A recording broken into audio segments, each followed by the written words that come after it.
सभी देवता भगवान विष्णु जी की शरण में जाते हैं और वहां जाकर प्रार्थना करने लगे हैं कि हे प्रभु, हम लोग बड़ी मुसीबत में फंसे हैं, आखिर ये समय मेरे सामने क्यों आया। देवताओं ने कहा कि हम और हमारे जो भाई हैं दैत्य, हम लोग भाई भाई हैं और आज ये हमारी दशा है कि एक भाई दूसरे भाई को मार रहा है, ये मेरी समझ में नहीं आ रहा।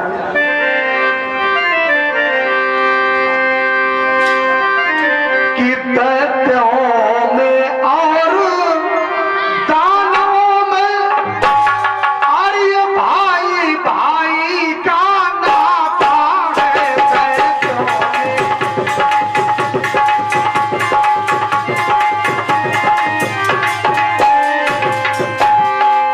लेकिन प्रभु पर ईर्ष्या और स्वार्थ में पड़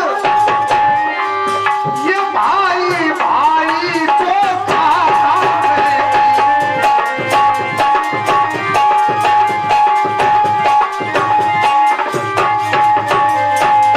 हे महाराज, आधे सुर वृंद रह गए हैं,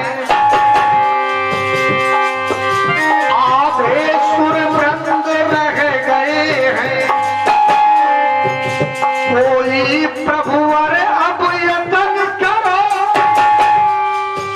हम दीन शरण में आए हैं, दीन दान कुछ मंद करो।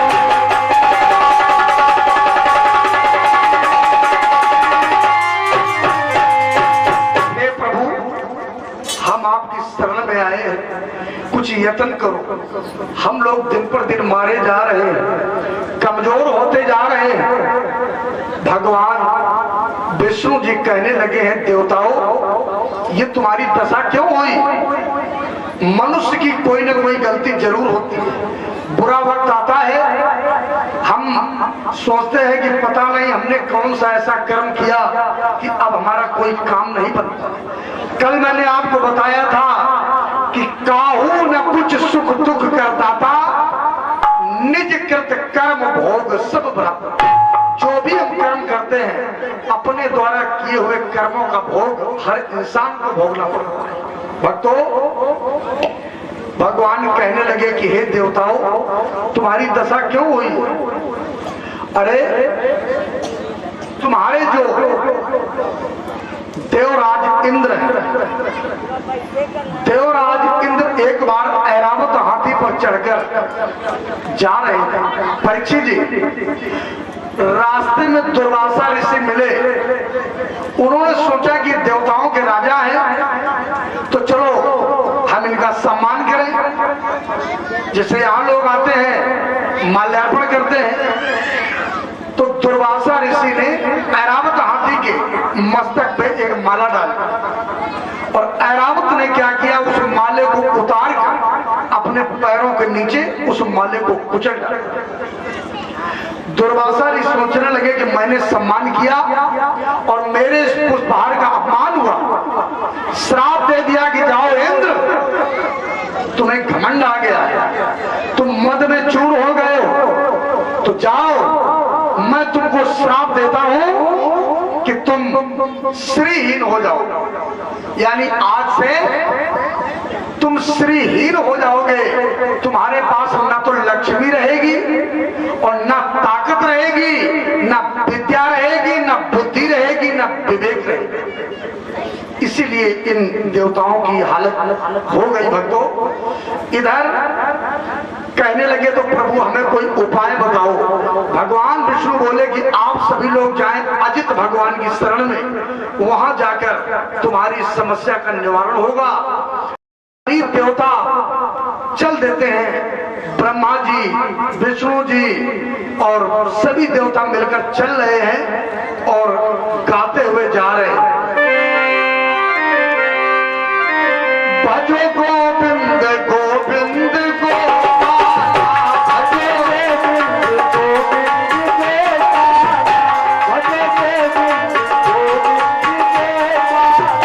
भजो गोविंद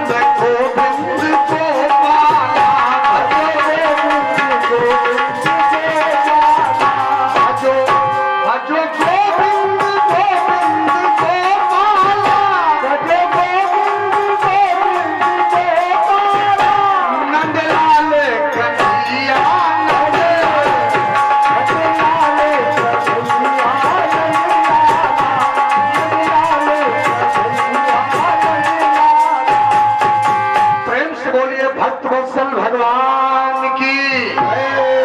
इस प्रकार से भगवान का भजन करते हुए देवता अजित भगवान की शरण में पहुंचे, जहां पर लिखा है अंधेला ही अंधेला था, उजाले का नाम नहीं था।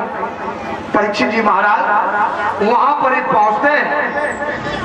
अब सभी सोचने लगे कि आखिर में यहाँ तो कुछ हमें दिखाई नहीं दे रहा है और ये लोग कह रहे हैं भगवान की स्तुति करो, तो जब कुछ दिखाई नहीं देता है तो हम लोग स्तुति कैसे करते हैं। स्तुति की है देवताओं ने और लिखा है कैसे की है कि नमो निर्विकारमो और निराकार नित्यमो निरी अद्भुतम नेति गो भक्त प्रत्यम नमो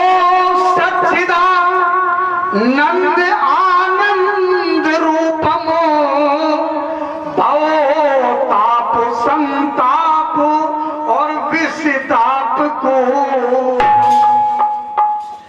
महामूर्ति त्रयमूर्ति सुस्फूर्ति प्राज्ञमो और जनाकाश आकाश और साकाश यज्ञ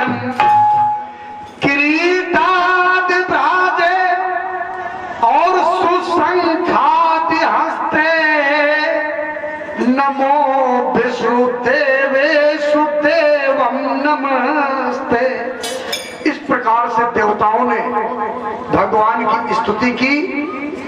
अजित भगवान प्रकट हो गए। लिखा है अजित भगवान जब प्रकट हुए हैं तो ऐसा मालूम हो रहा था कि करोड़ों सूर्य एक साथ निकल आए। जब एक सूर्य को हम लोग नहीं देख पाते हैं तो एक तुलना की गई है कि करोड़ों सूर्यों के समान भगवान का प्रकाश इतना तेज था, किसी ने भगवान के दर्शन नहीं कर पाए।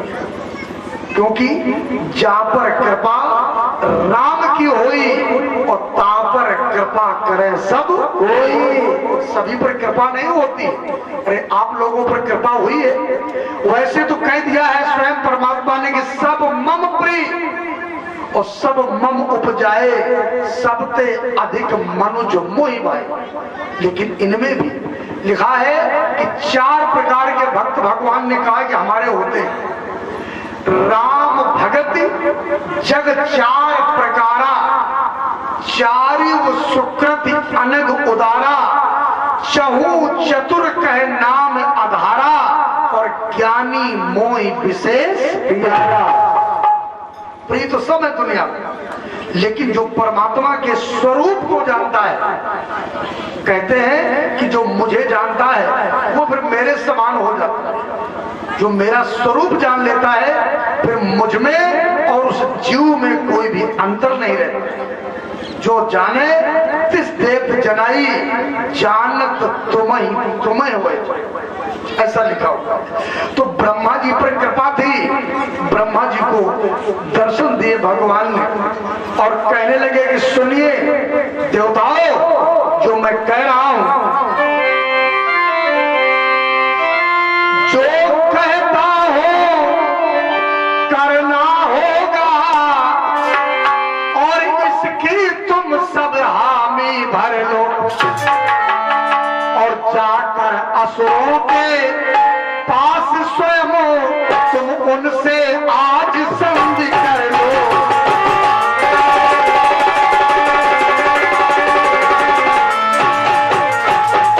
सुन लिया? हाँ प्रभु, तुम्हें उन दैत्यों के पास जाना पड़ेगा, उनसे मित्रता करनी पड़ेगी और जब तुम मित्रता करोगे तो इसका परिणाम बुरा होगा। क्या परिणाम बुरा होगा? यद्यपि परिणाम बुरा होगा मैं अच्छी तरह जानता हूं और गति सांप व चूहे की होगी और ये भी मैं बात मानता।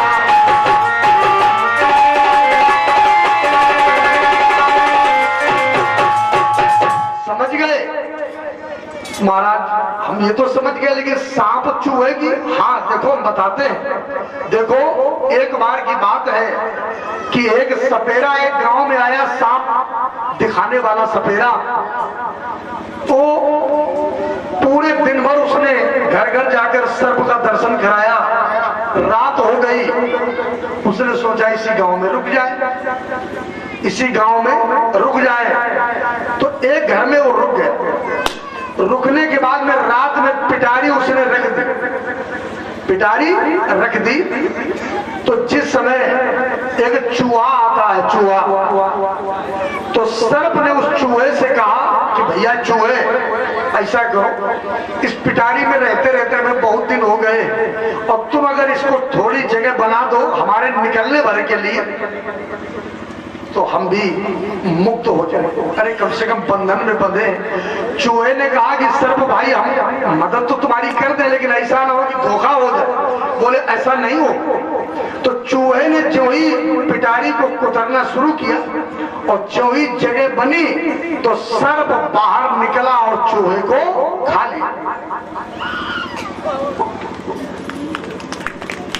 ये एक पुष्पहार सुधांशु जी के द्वारा अर्पण किया गया है।